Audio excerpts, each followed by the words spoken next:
ሰላም ሰላም የተወደዳችሁ የተከበራችሁ የስነ ምግብ ሚዲያ ቤተሰቦች እንዴት ናችሁ? የተከበራችሁ የስነ ምግብ ሚዲያ ቤተሰቦች በዛሬ ቆይታችን የምናየው አንድ ሰው ለውዝን ቢጠቀም ሊያገኛቸው የሚችሉ ዘርፈ ብዙ የጤና ጠቀሜታዎችን ይሆናል ማለት ነው። ለውዝ እንደሚታወቀው ከፍተኛ የስብ ይዘት ያለው እንዲሁም ደግሞ በጠንካራ ሸል የተከበበ ለምግብነት የሚውል የእህል ዘሮች ናቸው ብሎ መውሰድ ይቻላል ማለት ነው።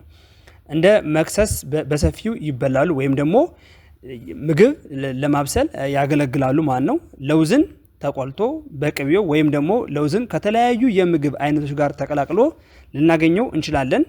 ተቀምሞ በሻይ መልክ ተዘጋጅቶ ወይም ደግሞ ከጥራጥሬዎች ጋር ተቀላቅሎ የምናገኘው ይሄው ለውዝ በርካታ የጤና ጠቀሜታዎች እንዳሉት የተለያዩ ጥናቶች በተለያዩ ታዋቂ ዩኒቨርሲቲዎችና በተለያዩ ታዋቂ ዶክተሮች እንዲሁም ደግሞ የስነ ምግብ ባለሙያዎች ተረጋግጧል ማለት ነው። የስኳር በሽተኛ ከሆኑ ወይም ከፍተኛ የደም ግፊት የሚያስቸግረው ከሆነ ለውዝን ቢጠቀሙ የተሻለ ለውጥ ሊያመጡ እንደሚችሉ እንዲሁም ደግሞ ከበሽታው ተሎ የመፈወስ ወይም የመዳን እድል እንዳለው አሁንም የተለያዩ ጥናቶች ያረጋግጣሉ ማለት ነው። ለውዝን በምናይበት ሰዓት ለውዝ በናይሲን ወይም ደግሞ በቫይታሚን ቢ3 የበለጸገ ነው። ይህም ጎጂውን የኮሌስትሮል አይነት መቀነስ የጠቃሚውን መጠን ደግሞ ይጨምራል ማለት ነው። ለውዝ በደም ቀዳዳዎች ላይ እጢዎች እንዳይፈጠሩ የሚከላከለውን እና በአብዛኛው ከቀይ ወይን ጋር የሚያያይዘውን ልክ እንደ ሪዝቨተሮል የተሰኘ ንጥረ ነገር ይዟል። በርካታ ጥናቶች እንደሚያመለክቱት በየዕለቱ አንድ ብርጭቆ ቀይ ወይን መጠጣት ለልብ ጥሩ እንደሆነ ቢገልጹም ለውዝ ግን ከወይን የበለጠ ንጥረ ነገር መጠን እንዳለው በጥናቶች ተረጋግጧል ማለት ነው። ለውዝ ሴሎችን ወይም ደግሞ መጥፎ ኤልዲኤል ኮሌስትሮልን በነፃ ራዲካል ከሚያስከትሉት ጉዳት የሚከላከለውን ፖሊፌኖል በመባል የሚታወቀውን ጸረ ኦክሲዳንቶችን ይይዛል ማለት ነው። ከዚህ በመቀጠል የምናየው 15 ዋና ለውዝን በመጠቀማችን ልናገኛቸው የምንችላቸው የጤና በረከቶችን ይሆናል ማለት ነው። አንደኛ ላይ ለውዝን በመጠቀም የምናገኘው ለውዝ በማዕድናት የበለጸገ መሆኑ ነው። ለውዝ በጣም ገንቢ ነው። በፑርድ ዩኒቨርሲቲ ተመራማሪዎች የተደረገ ጥናት 28 ግራም ወይም ደግሞ 1 ኦውንስ ለውዝ ወይም ደግሞ የለውዝ ቅቤ በየዕለቱ ከተመገብን 173 ካሎሪዎችን፣ ፕሮቲን 5 ግራም፣ ስብ 16 ግራም ከዚህ ውስጥ 9 ግራም የሞኖ ሳቹሬትድ ስብን ይዛል። ሞኖ ሳቹሬትድ ስብ ደግሞ በጣም ለጤና ተፈላጊ እንዲሁም ደግሞ ለሰዎች ከጤና አንጻር ተስማሚ ነው ማለት ነው።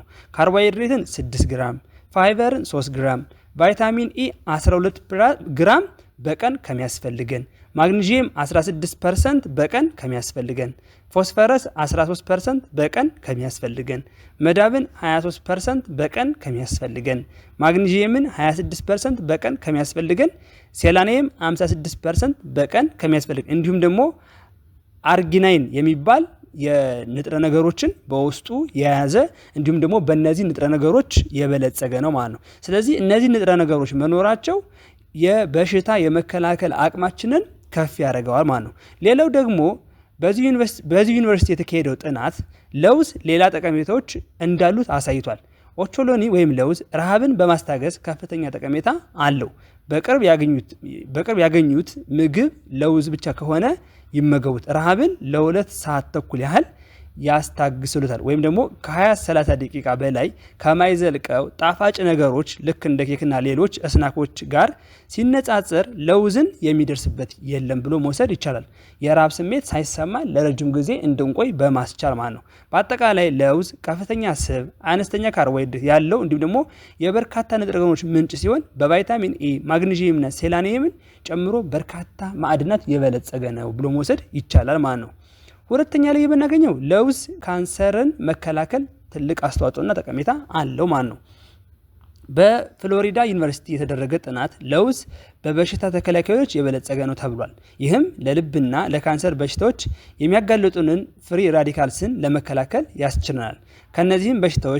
ከነዚህ በሽታ ተከላካዮች ውስጥ ልክ እንደ ፒኩማሪክ አሲድ የተሰኘ ለውዝ ሲቆላ የመከላከል ብቃቱ ከ22 በመቶ በላይ ይጨምራል ማለት ነው።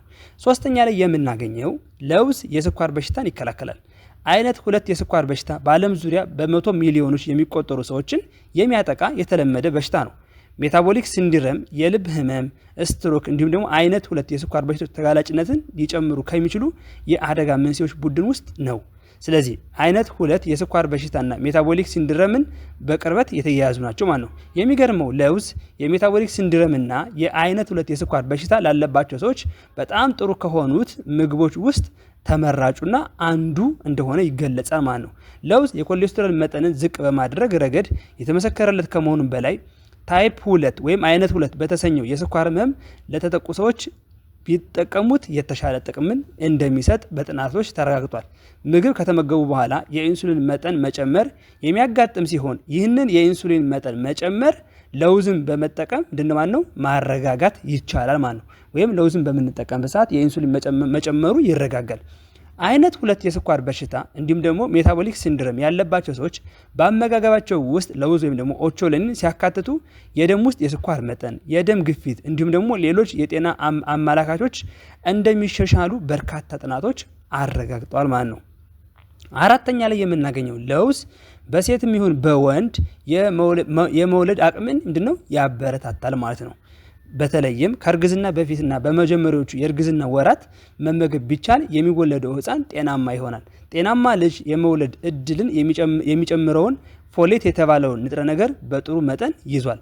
በዘርፉ የተደረጉ ተደጋጋሚ ጥናቶች እንደሚያሳዩት በየዕለቱ 400 ማይክሮግራም የፎሊክ አሲድ እንክብል በእርግዝና ወራት የሚወስዱ እናቶች በልጆቻቸው ላይ ሊያጋጥሙ የሚችሉ የጤና እክሎችን ልክ እንደ ነርቭ ስርዓት መዛባት ስጋት ምንድነው ከነፃ ራዲካል ፍሪ እንዲሆኑ ወይም ደግሞ በነፃ ራዲካል የመጠቃት እድላቸውን እንደሚቀንሱ ይህም የሚቀንሰው በ70% ያክል እንደሆነ እነዚህ ጥናቶች አመላክተዋል ማለት ነው። ይህንንም በቀላሉ ከለውዝ ማግኘት እንደሚቻል ተረጋግጧል። ያ ማለት ምንድነው ፎሊክ አሲዱን ከለውዝ ማግኘት እንችላለን ማለት ነው። ስለዚህ ለውዝን በመጠቀም ፎሊክ አሲድን ማግኘት ይቻላል። ፎሊክ አሲድ ደግሞ ለአንድ ሰው አንድ ወንድም ይሁን ሴት በተሎ እርግዝና እንዲፈጠር በማድረግ መንገድ የራሳቸውን አስተዋጽኦ እንዲኖራቸው ያደርጋል ማለት ነው። አምስተኛ ላይ የምናገኘው የደም ስኳር መጠንን ያረጋጋል። ከሩብ ኩባያ ለውዝ ሰውነታችን ከሚያስፈልገው የማግኔዚየም 35%ን እናገኛለን። ይህ ንጥረ ነገር ስብና ካርቦሃይድሬትን ይቀንሳል። ሰውነታችን ካርቦሃይድሬትን እንዲያዋህድ ይረዳዋል። የደም ስኳር መጠንንም ያስተካክላል ማለት ነው። ስድስተኛ ላይ የምናገኘው የለውዝ ጥቅም የሐሞት ጠጠርን ይከላከላል። ለውዝ የሐሞት ጠጠር እንዳይፈጠር ይከላከላል መባሉ ሊያስገርም ቢችልም የተረጋገጠ እውነት ነው።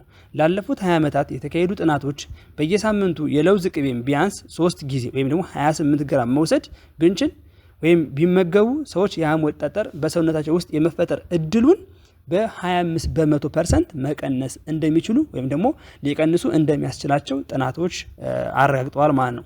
ሰባተኛ ላይ የምናገኘው ለውዝ ድብርትን ይዋጋል። በአእምሯችን ውስጥ ያሉ ሆርሞኖችን ለማረጋጋትና ለማመጣጠን ስለሚጠቅምም በድብርት የሚቸገሩ ሰዎች ቢመገቡት በቀላሉ ንቃትን መላበስ እንደሚችሉ ታምኖበታል ማለት ነው። ለውዝ ታይቶፍን የተባለ አሚኖ አሲድ ጥሩ መገኛ ነው። ይህም አሚኖ አሲድ ሴትሮን የተባለውን ቁልፍ የአንጎል ኬሚካል እንዳይዋዥቅ ያደርጋል።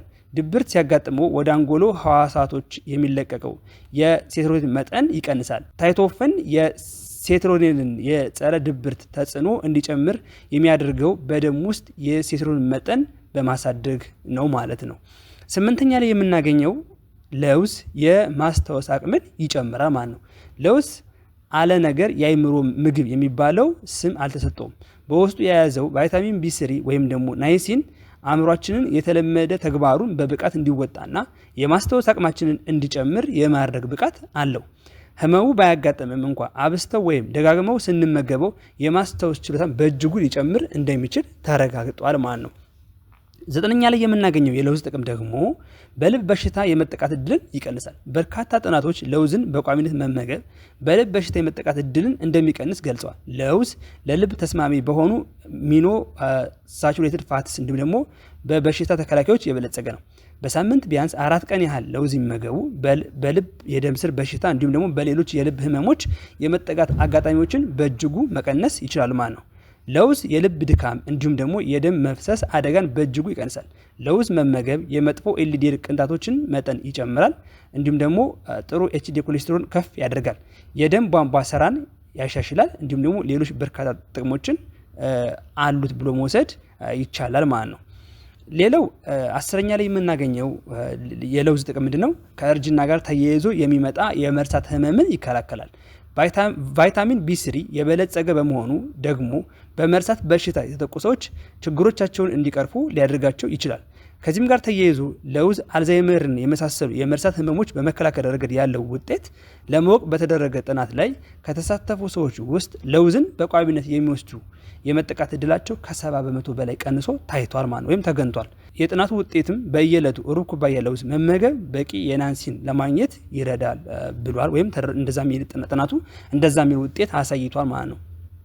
11ኛ ላይ የምናገኘው ክብደት መጨመርን ይከላከላል። ምንም እንኳ ከፍተኛ ካሎሪ ይዘት ያለው ምግብ ተደርጎ ቢወሰድም ለውዝ ክብደትን ለመቀነስ እንደሚረዳ ጥናቶች ያሳያሉ። በቋሚነት ለውዝን መመገብ ክብደት እንዳይጨምር አስተዋጽኦ ያደርጋል። በጉዳዩ ላይ የተካሄደ ጥናት ቢያንስ በሳምንት 2 ጊዜ ለውዝ የሚመገቡ ሰዎች ምንም ከማይበሉት ጋር ሲነጻጸር ክብደት የመጨመር እድላቸውን ቀንሶ ተገኝቷል። በሜዲትራኒያን አመጋገብ ላይ ያለውን ተጽዕኖ የገመገመው አንድ ትልቅ ጥናት እንዳመለከተው ለውዝ እንዲመገቡ የታዘዙ ሰዎች በአማካኝ 2 ኢንች ወይም ደግሞ 5 ሴንቲሜትር ወገባቸው ላይ ያጡ ሲሆን ይህም የወይራ ዘይት ከሚበሉት የበለጠ ነው ማለት ነው። ከዚህ በላይ የለውዝ ይዘት በካሎሪ ከፍተኛ ቢሆንም ጥቂቶቹ ስብ በመመገብ መፈጨት ወቅት በለውዝ ፋይበርስ ግድግዳ ውስጥ ስለሚገባ ሰውነቶ ሁሉንም እንደማይወስድ ጥናቶች ያሳያሉ። ብዙ ጥናቶች እንደሚያሳዩት ሰውነቶ በለውዝ ውስጥ የሚገኙትን ካሎሪዎች በሙሉ እንደማይቀበል ያሳያል ማለት ነው። ምንድነው እዚህ ጋር ከለውዝ የምናገኘው ስብና ካሎሪን ሰውነታችን ምንድነው ሙሉ ለሙሉ አይወስዳቸውም። ከዛ ልቀስ ሰውነታችን የተወሰኑትን ብቻ ነው የሚወስደው ማለት ነው። 12ኛ ላይ የምናገኘው የለውዝ ጥቅም የጨው መጠኑ ዝቅተኛ መሆን ነው። ከፍተኛ ጨው ወይም ሶዲየም መጠን የደም ግፊት እንዲጨምር ያደርጋል። ለውዝ ዝቅተኛ የጨው መጠን አለው። ይህም ጤናማ ልብ እንዲኖረን ያደርጋል ማለት ነው። 13ኛ ላይ የሚገኘው የለውዝ ጥቅም ለውዝ በአንቲኦክሲዳንት የበለጸገ ነው። ለውዝ ኃይለኛ አንቲኦክሲዳንት ነው። በለውዝ ውስጥ የሚገኙት ፖሊፊናሚኖች ጨምሮ አንቲኦክሲዳንትስ ነፃ ራዲካልን ያልተረጋጉ ሞሌኪውሎች ሴል ጉዳት ሊያደርሱ የሚችሉ እንዲሁም ደግሞ የበሽታ ተጋላጭነትን በማፍጠን ኦክሳይድ ውጥረትን መቋቋም ይችላሉ ማለት ነው። አንድ ጥናት እንዳመለከተው ለውዝ ከአሳ ይልቅ ነፃ ራዲካልን የመዋጋት ችሎታው ከፍ ያለና የላቀ እንደሆነ ታይቷል ማለት ነው። ጥናቶች እንደሚያሳዩት በወልነትስ ወይም በለውዝ ውስጥ የሚገኙት አንቲኦክሲዳንቶች በሴሎች ውስጥ የሚገኙትን ስስ ቅባቶች ከኦክሳይድ ጉዳት ሊከላከሉ ይችላሉ ማለት ነው። በአጠቃላይ ለውዝ ሴሎችንና መጥፎ ኤልዲኤል ኮሌስትሮልን በነፃ ራዲካልስ ከሚያስከትሉት ጉዳት የሚከላከለውን ፖሊኖፊላሚኒ በመባል የሚታወቀውን ጸረ ኦክሲዳንቶችን ይይዛል ማለት ነው። 14ኛ ላይ የምናገኘው ለውዝ እብጠትን ሊቀንስ ይችላል። የለውዝ ፍሬዎች ጠንካራ ጸረ ብግነት ባህሪ አላቸው። እብጠት የሰውነት ራስን ከጉዳት ከባክቴሪያ ከሌሎች ጎጂ ሊሆኑ ከሚችሉ በሽታ አምጪ ተዋሲያን የሚከላከሉት መንገድ ነው። ይሁን እንጂ ስር የሰደደ ረጅም ጊዜ እብጠት ወደ የአካል ክፍሎች መበላሸት የበሽታ መጨመር ሊያስከትል ይችላል። ለውዝ መመገብ እብጠትን እንደሚቀንስና ጤናማ እርጅናን እንደሚያበረታታ ጥናቶች ያሳያሉ። ለውዝ በጤናማ ሰዎች ላይ እንደ የስኳር በሽታ፣ የኩላሊት በሽታ ያሉ ከበድ ያሉ የጤና እክሎችን ያለባቸው ሰዎች እብጠት ይዋጋል። በመጨረሻም ጠቅላላ አድርገን ስናይ ጥናቶች እንደሚያሳዩት ለውዝ በተለይም የስኳር በሽታ፣ የኩላሊት በሽታና ሌሎች ከባድ ችግሮች ባለባቸው ሰዎች የሚከሰት እብጠቶችን እንደሚቀንስ ተረጋግጧል ማለት ነው። 15ኛና የመጨረሻው ለውዝ ከፍተኛ ጤናማ ፋይበር በውስጡ ይዟል። ፋይበር ብዙ የጤና ጥቅሞች ይሰጣል። ሰውነት ፋይበርን ማዋሃድ ባይችልም በአንጀት ውስጥ የሚኖሩ ባክቴሪያዎች ግን ይችላሉ። ብዙ የፋይበር አይነቶች እንደ ፕሮባዮቲክስ ወይም ደግሞ ለጤና አንጀት ባክቴሪያ ምግብ ሆኖ ያገለግላሉ ማለት ነው። የእርስዎ አንጀት በባክቴሪያ ከዚያም ፋይበሩን ያቦካል። እንዲሁም ደግሞ ወደ ጠቃሚ አጭር ሰንሰለት ፋቲ አሲድ ወይም ደግሞ ኤስሲኤፍኤስ ይለውጧል ማለት ነው። እነዚህ አጭር ሰንሰለት ያላቸው ፋቲ አሲዶች ኃይለኛ ጠቀሜታቸው አላቸው። ይህም የአንጀት ጤናን ማሻሻል፣ የስኳር በሽታን እንዲሁም ደግሞ ከመጠን በላይ ውፍረትን መቀነስ ያካትታል ማለት ነው። በተጨማሪም ፋይበር የሙሉነት ስሜት እንዲሰማዎት ከምግብ የሚወሰዱትን ካሎሪዎች መጠን ይቀንሳል። አንድ ጥናት በቀን ከ18 እስከ 36 ግራም የፋይበር መጠን መጨመር 130 ካሎሪ እንዲቀንስ እንደሚያግዞ አመላክቷል ማለት ነው። በአጠቃላይ ለውዝ በፋይበር የበለጸገ ሲሆን ይህም የበሽታ ተጋላጭነትን ይቀንሳል፣ የጥጋብ ስሜት እንዲሰማው ያደርጋል፣ ካሎሪን ለመምጠጥ እንዲሁም ደግሞ የአንጀት ጤና ለማሻሻል ያግዛል ማለት ነው። ስለዚህ አድማጭ ተመልካቾቼ ዛሬ ያየናቸው ከላይ ከለውዝ የምናገኛቸው 15ቱ ዋና የጤና በረከቶች ናቸው ማለት ነው። ነገር ግን ለውዝ እነዚህ ብቻ ሳይሆን ከነዚህም በላይ ዘርፈ ብዙ የጤና በረከቶች ይኖሩታል ማለት ነው። ነገር ግን ለውዝን ስንጠቀም ጥንቃቄ ማድረግ ይገባናል ማለት ነው። ለውዝ ምንም አይነት አስገራሚ ፈውስና የጤና ጠቀሜታ ቢኖረውም እርስዎ ግን አለርጂክ ከሆኑ ወይም አለርጂክ ካለቦት ከለውዝ ጋር የተያያዘ ማለት ነው አንድ ቲም ፍሬ መብላት አይኖርበትም ማለት ነው። በአብዛኛው በኦቾሎኒ የሚነሳ አለርጂ እስከ ሞት የሚያደርስ ጉዳት ያስከትላል። ኦቾሎኒ አዘውትረን ለመመገብ ከመወሰኑ በፊት ሐኪምዎን ያማክሩ ማለት ነው። ስለዚህ የለውዝ ወይም የኦቾሎኒ አለርጂ ካለቦት ጥንቃቄ ሊያደርጉ ይገባል። ምክንያቱም እርስዎን ከጤና ማጣት አንስቶ እስከ ህይወት ማጣት ሊያደርሰው ስለሚችል ጥንቃቄ ማድረግ አለበት። ስለዚህ የዛሬ ቆይታችን ይሄን ይመስላል። ለውዝን በመጠቀም ከለውዝ የሚገኙ ዘርፈ ብዙ የጤና በረከቶችን ያግኙ፣ ይውሰዱ። እርስዎና ሰውነቶን በጤና ይጠብቁላለሁ። አብራችሁኝ ስለቆያችሁ ስለተከታተላችሁኝ በጣም አመሰግናለሁ። ነገር ግን ቪዲዮን ካያችሁ ከተከታተላችሁ በኋላ ላይክ፣ ሼር፣ ሳብስክራይብ ማድረጋችሁን እንዳትረሱ። የእናንተ ላይክ እና ሼር ሳብስክራይብ ለኔ ብርታት ነው፣ ለኔ ማበረታቻ ነውና በትግስት እንድታበታቱኝ እጠይቃለሁ። አብራችሁ ስለቆያችሁ በድጋሚ አመሰግናለሁ። በሌላ ቪዲዮ እስከምንገናኝ ሰላም ሁኑ።